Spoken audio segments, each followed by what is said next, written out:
Mababa ang presyo ng karning baboy ngayon sa ilang palengke.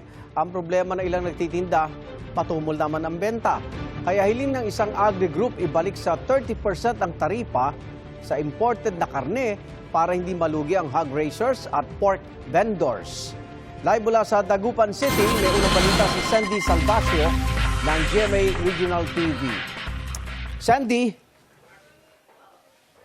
Iga, nangangamba ngayon ang mga nagtitinda ng karne ng baboy at mga hog raisers dito sa Hilaga at Gitnang Luzon dahil sa tuloy-tuloy na pagbaba ng presyo ng buhay na baboy.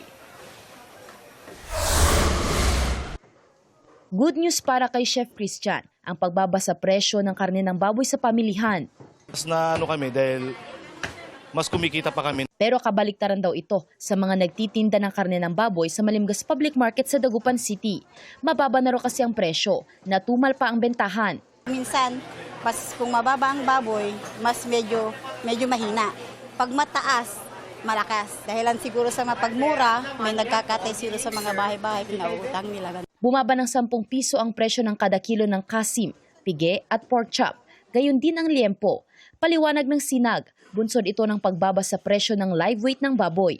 Ang dating nasa 195 pesos kada kilo na live weight price sa Northern Luzon, ngayon ay nasa 180 pesos kada kilo na lang.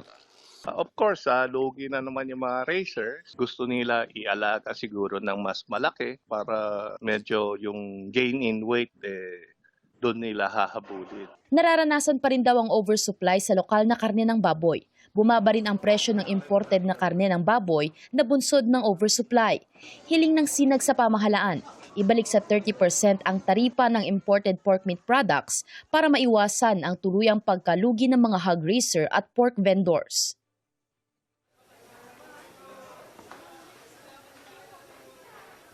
Igan, dito sa Luzon ay nagkakahalaga ng 190 pesos ang landed at dressed imported meat habang nasa 280 pesos naman ang lokal na dressed pork. Para sa kalaman ng mga kapuso natin, ang dressed meat, ito yung nakatay, nalinisan at ready for sale na sa mga merkado. At ayon nga sa sinag, kapag ibinalik sa 30% ang taripa ng imported meat ay magiging 240 pesos na ang kada kilo ng kanilang dressed pork. Ibig sabihin, magiging patas na ang presyohan ng karne ng baboy sa mga pamilihan at tataas pa ang bentahan ng lokal na baboy. Igan.